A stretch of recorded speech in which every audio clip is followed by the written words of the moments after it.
Guys, welcome to my channel Rekha's Kalakriti. आप सब कैसे हैं? आशा करती हूँ आप सब ठीक होंगे। अगर आपने मेरा चैनल सब्सक्राइब नहीं किया है तो उसे सब्सक्राइब कर दे और नीचे जो बेल आइकन दिया है उसको दबा दे, जिससे आपको मेरे नए नए वीडियोस मिलते रहें और आपका प्यार मुझे ऐसे ही मिलता रहे तो मैं नए नए वीडियोस और लेकर आती रहूँगी। कि लक्ष्मी पदचिन्ह किस तरीके से बनाए जाएंगे, ये ऐपन आर्ट विवाह वगैरह पर बनाया जाता है।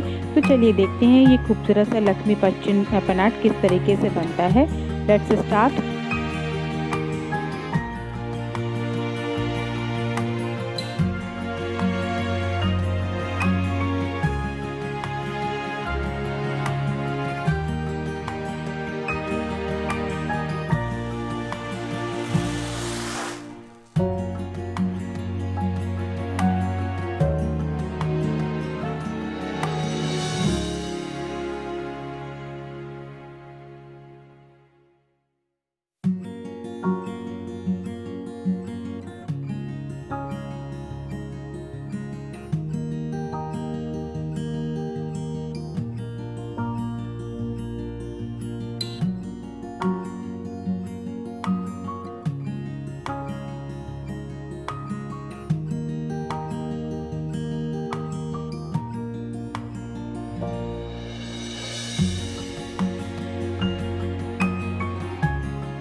फ्रेंड्स, देखा आपने, ये लक्ष्मी पदचिन्ह बनकर तैयार हो गया है और ये कितना खूबसूरत लग रहा है। आप भी अपने यहाँ पे शुभ अवसरों पर इस तरह के ऐपन आर्ट्स बना सकते हैं। जैसे मौके हों उस तरीके से आप ऐपन आर्ट को तैयार कर सकते हैं। फिर मिलते हैं। Till then, bye bye.